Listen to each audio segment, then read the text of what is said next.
Bienvenidos al e-taller de homeschooling que Fundación Danilo Pérez presenta en este mes de abril del 2020. Muchas gracias a todos los demás profesores de Fundación que estarán dando clases de música a toda la comunidad global. E-taller significa taller electrónico, E significa electronic, y estaremos haciendo una definición y conversando de diferentes puntos sobre lo que es la educación en el hogar, específicamente en Panamá, pero también generalmente en diferentes países, y en general, qué significa educar en casa o qué significa homeschooling. Por favor, siga las reglas del taller y las reglas de seguridad online y de seguridad cibernética. Todos los participantes estarán en mute o mudos. Sus videos estarán apagados. Las preguntas las pueden anotar en el chat o mandarlas por email. Por favor, no grabe esta presentación. Nosotros vamos a publicarla y se las vamos a mandar. Y si es posible, no publique el link de esta clase de Zoom para que la mantengamos lo más segura posible. También, si puede mantenerse conectado a la clase y no se distraiga, y esta presentación se le enviará también por email y vamos a poder tenerla disponible en algún tipo de social media. Lo más probable en YouTube o en el website. Les cuento sobre mí. Mi nombre es Patricia Zárate Pérez. Estoy aquí gracias a Fundación Danilo Pérez. Ahí tienen el website de Fundación Danilo Pérez arriba. Yo tengo un website también que se llama Latina Homeschooler, donde ustedes encontrarán la mayor parte de la información de lo que estoy hablando en este curso aquí en este website, latinahomeschooler.org.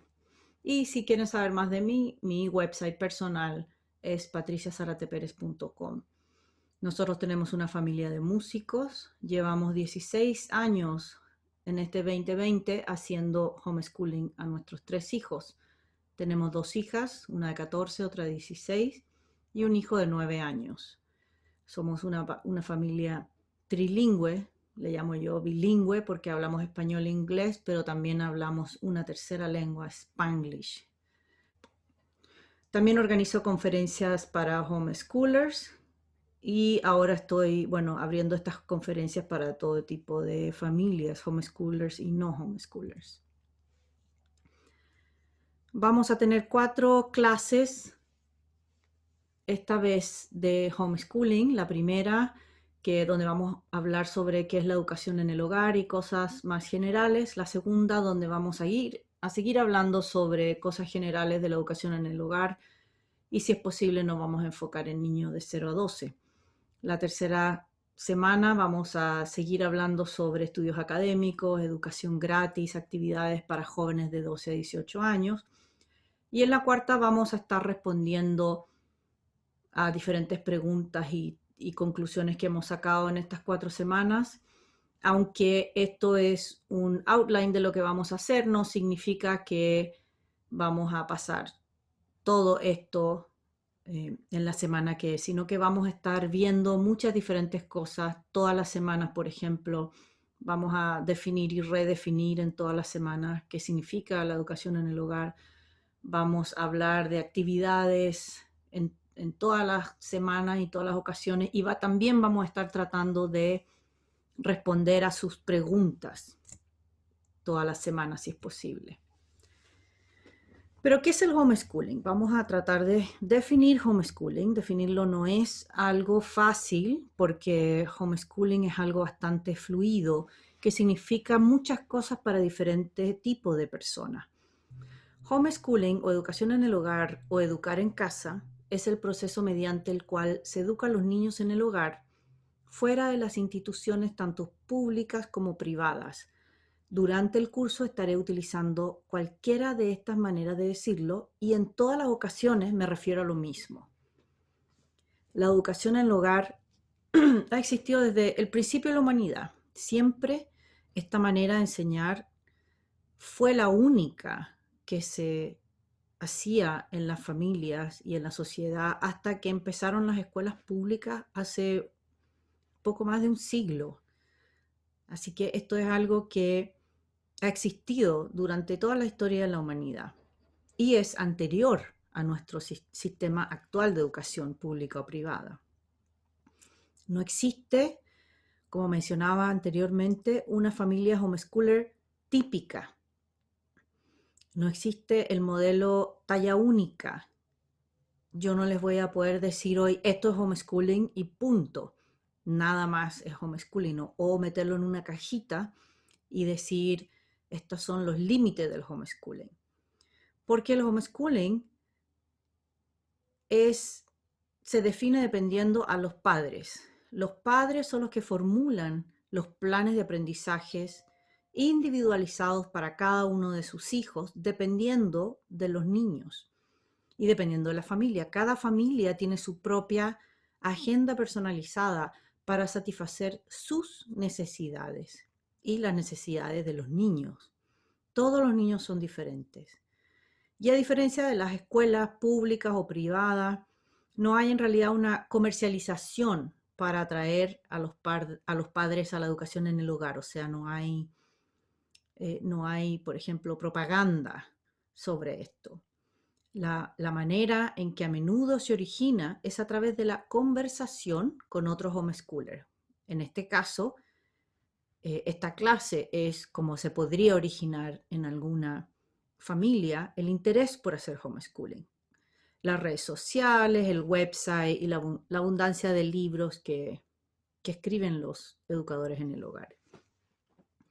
Es importante que se ha demostrado ya que el aprendizaje personalizado permite que el plan de estudios de los alumnos homeschoolers se alineen, estén alineados con el estilo de aprendizaje del estudiante. Nuevamente, el estudiante es diferente en toda ocasión. No va a haber un niño que aprenda de exactamente la misma manera que otro niño.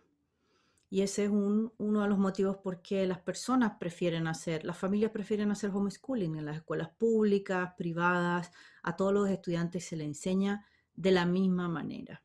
No es fácil atender a 30, 40, 50 estudiantes o incluso 20 que son diferentes y aprenden de diferentes maneras. Y tienen diferentes inteligencias. Algunos pueden ser a lo mejor muy creativos, otros son a lo mejor muy matemáticos, otros son muy visuales, otros aprenden leyendo, etc. Entonces, hay más posibilidades de desconectarse cuando estás en un grupo muy grande que tiene que seguir un mismo currículum, porque nuevamente estos currículums están hechos para no necesariamente pensando en la diversidad de aprendizaje del estudiante. Y esto no pasa en la educación en el hogar. En el hogar el aprendizaje es más flexible. Existen muchas maneras de hacer homeschooling, siendo algunas totalmente contradictorias. Por ejemplo, existen metodologías que son religiosas, fundamentalistas y se realizan para resistir la cultura contemporánea liberal con varias interpretaciones dependiendo de la religión de la familia. Por otro lado, existen muchas familias que hacen homeschooling para liberarse de normas conservadoras y creen en la libertad total del ser humano y del niño. Ahora, existe todo lo que hay entre medio de esas dos visiones y existen otras más incluso fuera de esas visiones. Existen familias que creen que los niños deben estudiar todos los días a ciertas horas del día, con currículums específicos que deben seguir sin cambios ni ajustes. Por el contrario, hay también metodologías que creen que los niños deben ser totalmente libres para elegir lo que les gusta estudiar y a la hora que ellos quieran, y muchas veces como quieran. En este caso último, los padres son más acompañantes y observadores del proceso de aprendizaje de los niños. Entonces, dentro de mi punto de vista, una de las bases más importantes para mí, como familia, en mi familia y muchas de las familias que nosotros hemos conocido, homeschoolers en Estados Unidos, latinos y no latinos. La base del homeschooling es el amor y la preocupación constante que usted tiene por sus hijos y por sus hijas para que se transformen en seres humanos completos, que se sientan amados por los padres para que puedan vivir vidas productivas y sean felices con lo que hacen y con lo que son. Esa es una de las bases más importantes del homeschooling. ¿Por qué algunas familias deciden educar a sus hijos en el hogar? Existen muchos motivos por qué las familias toman esa decisión. Una de las más importantes es la insatisfacción con el sistema educativo en general del mundo, especialmente en América, Norte, Centro y Sudamérica. Muchas familias creen que el modelo educativo de las escuelas está obsoleto y están buscando y creando nuevas alternativas educativas. Otro motivo puede ser porque las familias viajan mucho.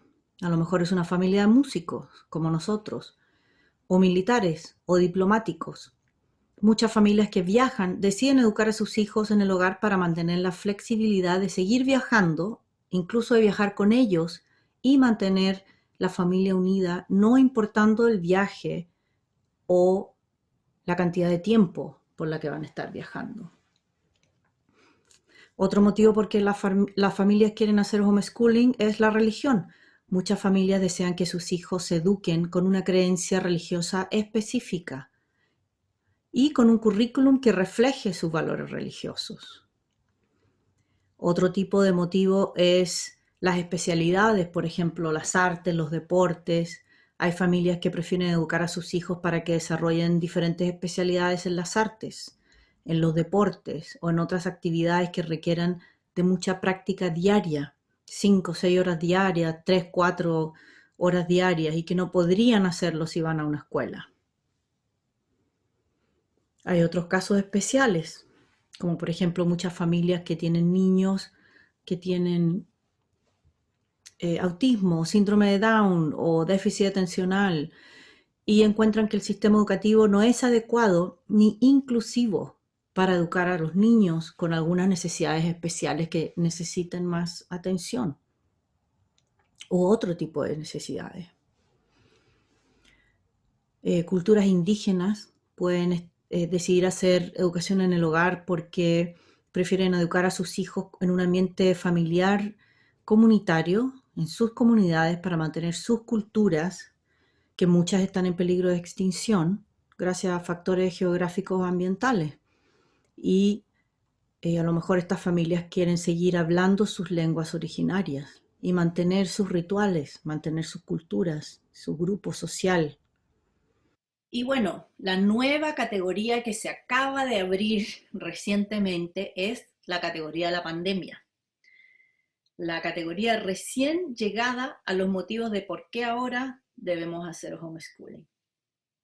Así que esta es una categoría donde mucha gente que ha hecho homeschooling tiene un poquito de ventaja por eso, porque estamos acostumbrados a estar con los niños en la casa y tenemos espacios listos para tener a los niños en la casa y que es un problema para algunas familias que no están acostumbradas a estar con los niños en la casa y vamos a estar hablando de eso también.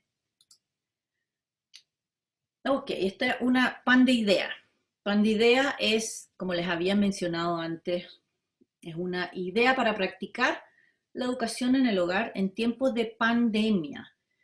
Eh, Estas ideas te ayudarán a mantenerte sano mientras tu familia está en cuarentena, porque hay mucha ansiedad debido al coronavirus y es muy bueno, es terrible que la gente no pueda salir. El virus es algo terrible que hay que tener mucha conciencia y estudiar y estar informándose continuamente, no sobre informándose ni hiperinformándose, pero informándose. ¿Okay? Entonces, esta es una idea para que mantengamos nuestra salud mental y física, si es posible, en tiempos cuando no podemos salir de la casa.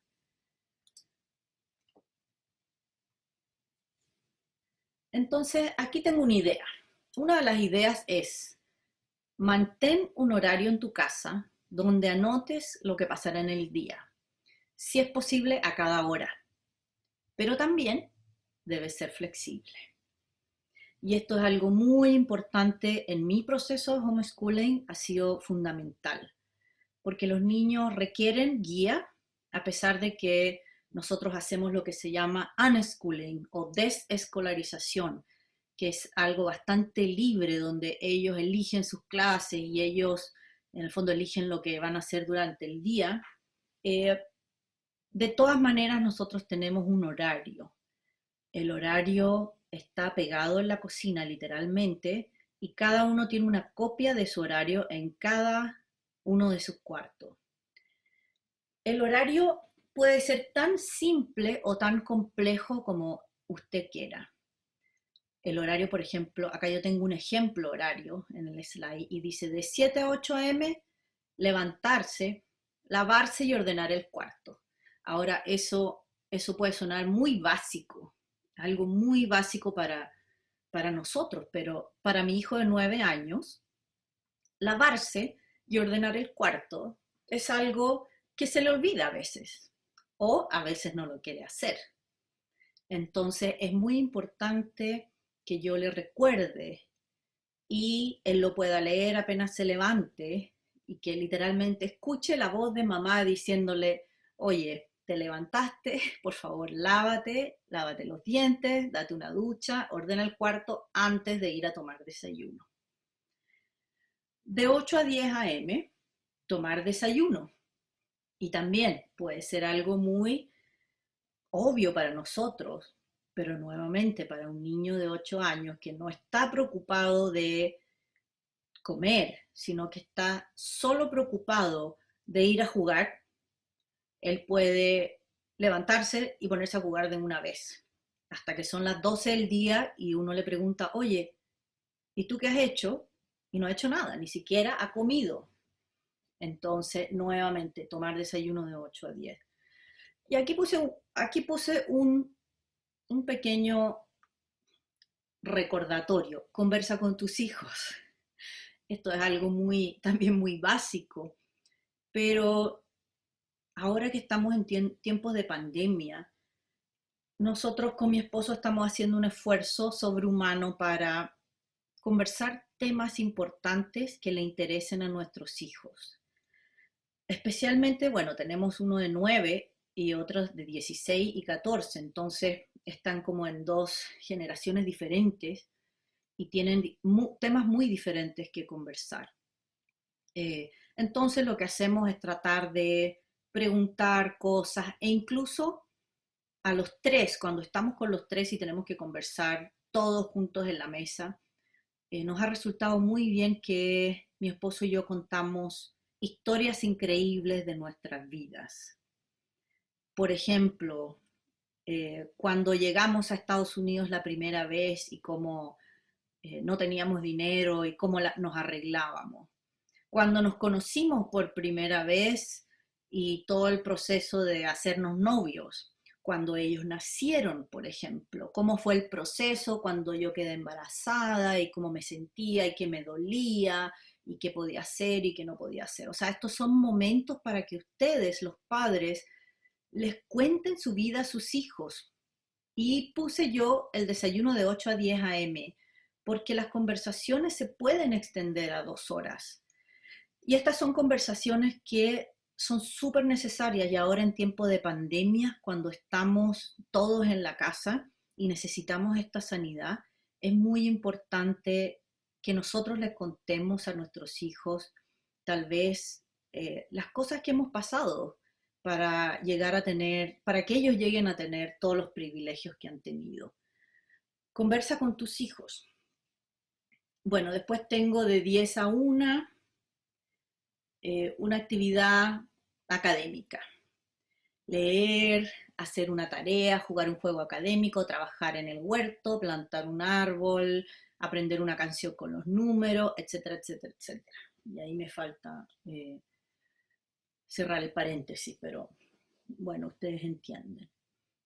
Este horario depende y dependerá de la edad de los niños. Yo tengo un horario que puede ser así genérico como este, O yo tengo otro horario que es menos genérico, donde tengo nombre en un cuadrito y lo que tiene que hacer esa persona. O sea, tengo como los tres mezclados en un horario que es un poco más grande que este. Ahora, para los niños de 0 a 12 años, a lo mejor este espacio, esta actividad académica, no es necesariamente ponerse a hacer tarea matemática o un libro de workbook, de gramática, sino que a lo mejor es algo, un espacio de juego, no electrónico, un juego tal vez de Lego, donde ellos están aprendiendo a hacer diferentes tipos de formas con Legos.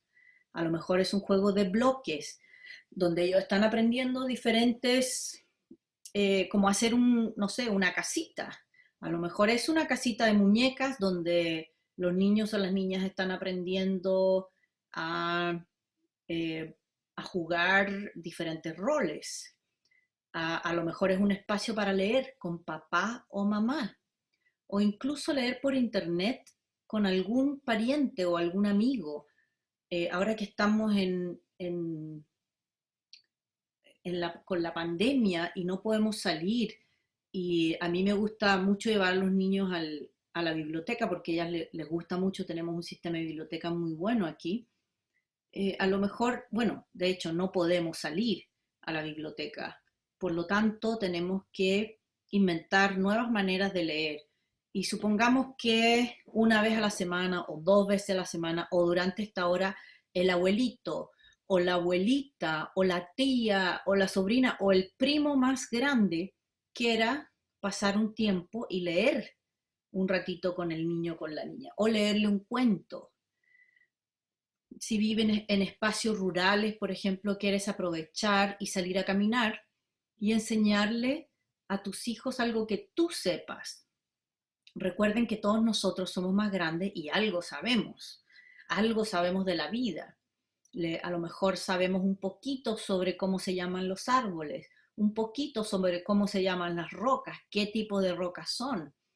Entonces, si sabes algo sobre plantas, frutas, verduras, tal vez tienes un huerto en el que puedan pasar un tiempo, todo eso es aprendizaje, siempre que se haga con amor y con humildad.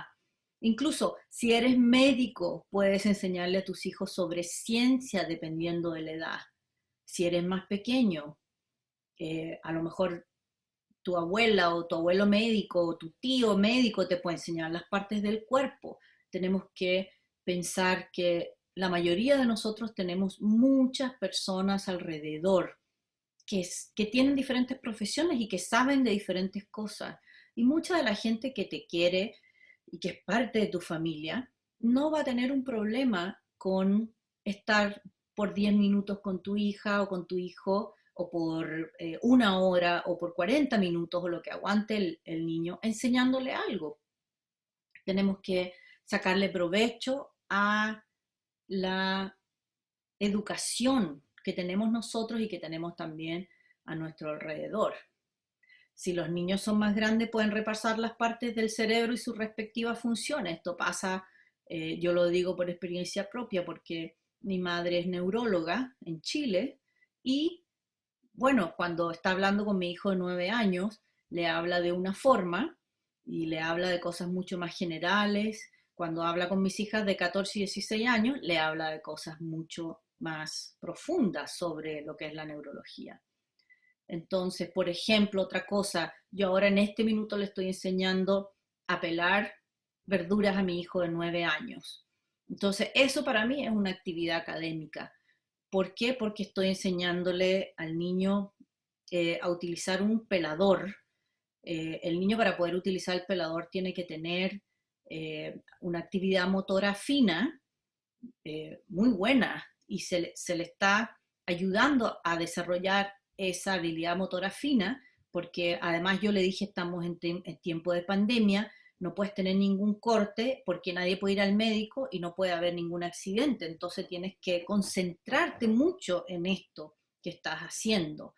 Ahora él lo ve como algo increíblemente divertido, porque imagínate, algo que está prohibido como un cortador, ahora él lo está utilizando. Y no no quiero recomendarle eso a nadie que no considere que sus hijos no estén listos para eso. Y eso es algo muy importante porque nuevamente los padres son los únicos que eh, que pueden saber si un niño está listo o no para aprender ese tipo de cosas.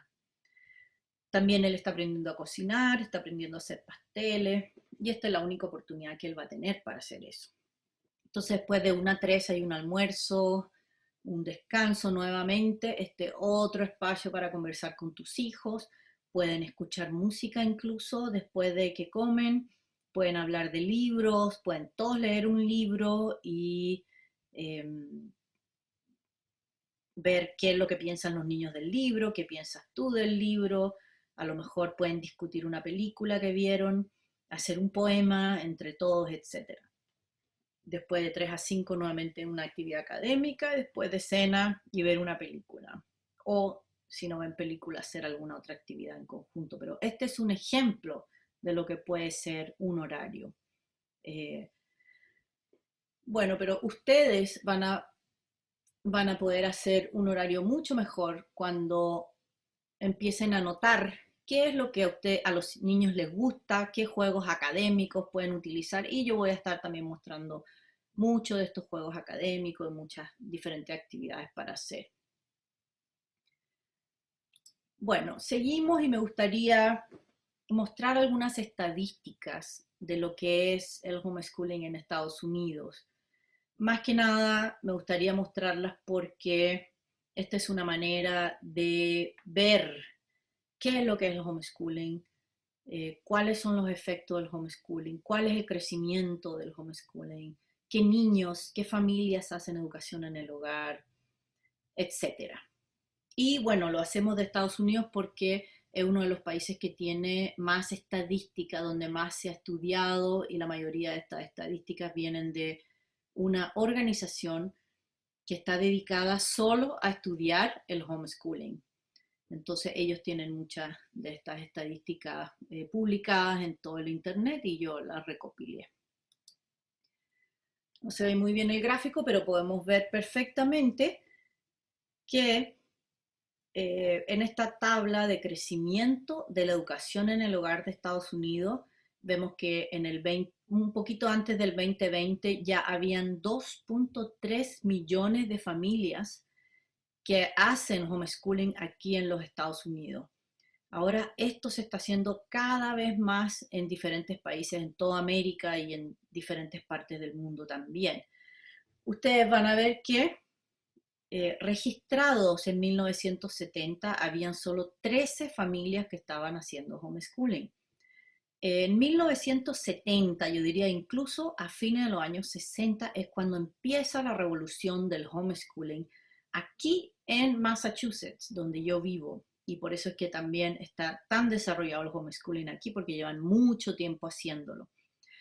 Y bueno, desde los años 60 y pico, 70, es que eh, un autor en especial que se llama John Holt, del que voy a hablar en algún momento, empezó toda esta revolución de que los niños eh, la mejor educación la iban a encontrar en la casa porque las escuelas no estaban listas para poder atender a tantos niños y darle la educación que necesitaban. Entonces, él se transformó, John Hall fue elegido profesor, fue un profesor, trabajó toda su vida en educación. De hecho, fue elegido el mejor profesor de Massachusetts, creo, de Nueva York, del estado, le dieron premio, hasta que después dijo, mira, ¿sabes qué? Lo he tratado todo y realmente la escuela no se puede, no se puede trabajar con la escuela después de haber trabajado casi toda la vida en la escuela y de haberse ganado todos los premios, dijo, mira, lo mejor es desescolarizar a los niños. Pero bueno, aquí vemos que hay millones de personas solo en Estados Unidos haciendo homeschooling y esto está pasando en diferentes partes del mundo, no es solo Estados Unidos. Los niños, esta tabla es la tabla del número de los niños que tienen las familias que hacen educación en el hogar. El 26% de esas familias tienen 3 niños, o sea, como mi familia. Yo estoy dentro del promedio de lo más común que es el homeschooling aquí. Lo más común es mi familia. Es una familia que hace homeschooling que tiene 3 niños. Las familias que tienen un niño es un 6.6%.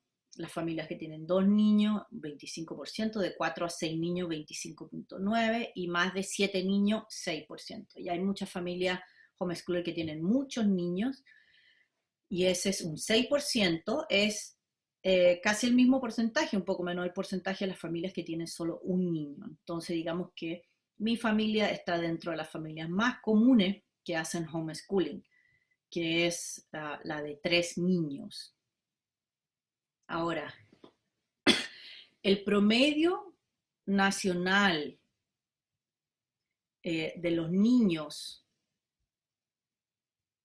por hogar, los que son homeschool es de 3.5 y los que están en el public school son de 2. O sea, la mayoría de las familias que mandan sus niños a la escuela tienen 2 niños, y la mayoría de las familias que hacen homeschooling tienen 3.5 niños, y ese es el promedio. El 98.3% de los estudiantes que hacen homeschooling utilizan una computadora. Eso significa que la mayoría de los niños que hacen homeschooling tienen una computadora y estudian en la computadora y la utilizan en la casa como una herramienta para poder aprender. Este gráfico dice cuál es el nivel educativo de los padres que hacen homeschooling. Entonces, el nivel educativo acá ustedes van a ver que los padres que hacen homeschooling, nuevamente esto es de Estados Unidos, el 1.4 son padres que han terminado la enseñanza media. El 8.4 son padres que se graduaron de la enseñanza media o high school, o no sé cómo le dicen en algunos países, que es justo los grados como del 9 al 12, de los primeros 12 años de escolaridad. Algunos otros padres, el 15.4% tienen college, significa que han ido a la universidad. El 8.6 tiene un degree asociado, o sea, tiene tiene un técnico que se llama muchas veces en nuestros países. Y que tiene un bachillerato o una licenciatura, los padres es un 37.6%, los que tienen un máster son 20%, los que tienen doctorado son el 8.7%. O sea, digamos que la mayoría de los padres que hacen homeschooling tienen un nivel educativo de college o de universidad, universitario, un bachelor degree o una licenciatura. Con respecto a las madres, los números son diferentes. El 0.5% de las madres tiene high school, o sea, terminaron la escuela básica. Eso es menos que los padres. El 7.5% se graduaron de la educación media. El 18.7% tiene algún tipo de educación universitaria, y eso es más en ese sentido que los padres. O sea, las madres en este sentido del 18.7% tiene algún nivel de educación universitaria. Y nuevamente otro degree asociado o un técnico o educación universitaria o un associate degree, el 10% de las madres, o sea, más que los padres también. Y esto es lo más increíble, que la mayoría de las madres que hacen homeschooling, o sea, el 48.4%, casi la mitad de las madres que hacen homeschooling son madres que tienen una carrera universitaria, una licenciatura, un bachillerato, un bachelor's degree o digamos, una carrera universitaria. El 11% tiene master degree y el 2.5% tiene doctorados. Entonces aquí tenemos una data bastante importante y lo vamos a dejar hasta aquí por hoy. Vamos a seguir hablando de todo lo que es el homeschooling en nuestro próximo capítulo. El próximo.